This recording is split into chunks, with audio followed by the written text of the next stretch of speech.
Magandang hapon sa inyo mga lapatids. Welcome back dito sa J. Christian Loop TV.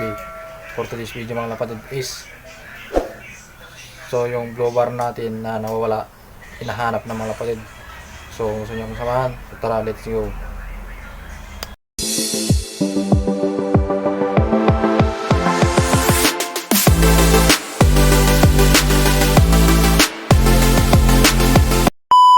So nandito na siya sa likod mga lapatid. Bali ilang araw na rin siya nandito sa atin. So yung nawala na blow bar natin na kasama niya yung mga dalawang puti. So ito siya mga lapatid, nahanap na siya. Bali ilang days na rin siya dito mga lapatid.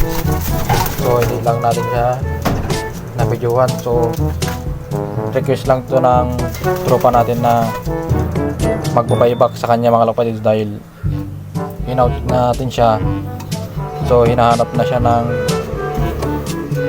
tunay na may-ari mga lapatids nito. So ito siya mga lapatids. Yan o. Kasi sa kanya ko ito nabili mga lapatids, si Sir Aaron. So ito siya mga lapatids. So makikita nyo pilay na yung kanyang pakpak. Hindi ko alam kung nasabit ba ito sa poste o na tirador to mga lapatids dahil bali yung kanyang pakpak mga lapatids. Pero para sa akin na tali to sa poste mga lapatids dahil yung pakpak niya may galos ng kuryente. So yan siya mga lapatids. So huliin natin siya at papakita ko sa inyo yung davits ng kanyang pakpak mga lapatids. So dyan ko muna ilagay yung camera ng konti. So ito nga yung ibon mga lapatids. Ito siya. So itatap ko na lang, itatap screen ko na lang din yung mga dati niyang mga picture sa akin mga lapatids nung bago natin ginawa sa kanya mga lapatids. Bale yung video na nito nung ginawa natin inandun sa kabilang YouTube ko mga lapatids, yung dati kong YouTube na una. So ito na yung ibon mga lapatids. Medyo pumayat nga lang siya dahil sa ilang araw rin siyang nawala sa atin at palakad-lakad sa bukid. Dahil ito ba mga lapatids, nahuli lang ito ng tito ko sa bukid.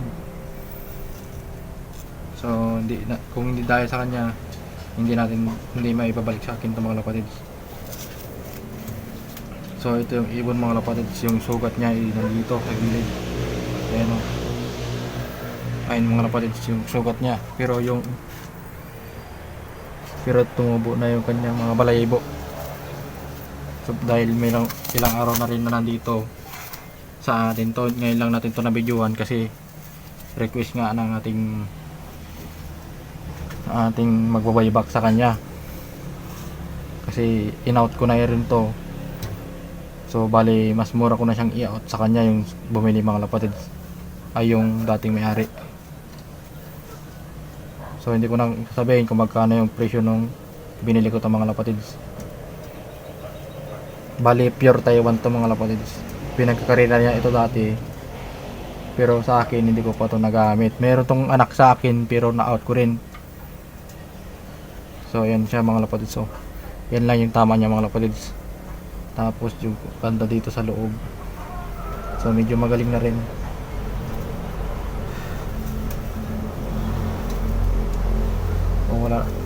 Wala naman dito. Yan, yun lang yung dito lang sa gilid, parang na ano lang yung kanyang pakpak. Ito so ito yung ibon. So bali nung nawala to, marami siyang kasama, yung dalawang puti natin na medyo grisel. Tapos ito. Tapos nung medyo hapon nun, nagparonda tayo nun, kala natin kung babalik sila. Idalaw ulit yung nawala, yung red saka yung red bar natin saka yung black, sabihin na natin milbit. Ay, yung ating yan yung ibon natin mga kapatid na kasi sabi ni Sir Aaron ibabaybak niya lang daw yung mga ibon niya kasi yung kasama nito dati nang binili natin mga kapatid may kasama tong gray seal din na pure Taiwan. So papakita ko sa inyo mamaya mga kapatid yung mga picture ng dalawang ito nung binili natin. Kasi hindi na yata natin pwedeng kunin yung isang video natin doon sa YouTube natin dati. Kasi iba yung pangalan noon mga kapatid yung YouTube natin na yun. So try natin siya kukunin kung makuha pa natin yung video natin mga kapatid na nandun sa kabilang YouTube ko. So ito na yung ibon mga kapatid. Yan nga yung ibon na nahuli sa bukid, no? Mas may pagbabago lang ngayon kasi ngayon mas malaki na siya ngayon kaysa nung binili natin siya. Kasi nung binili natin yan mga kapatid medyo bata-bata pa siya. Medyo matured na siya ngayon kaysa nung kinuha natin siya. Kasi nung kinuha natin yan medyo bata-bata pa yan mga kapatid nung kinuha natin. Bali isang taon niya na pala ngayon kasi September din natin siya nung nakuha. Kung hindi ako nagkakamali, bali September din yung nakuha ko itong mga kapatid. So bali ngayon 1 year na siya sa akin mga kapatid. So yan na yung i-video natin. So dito ko na muna siguro tatapusin yung video na to. So like and share and subscribe. Ingat.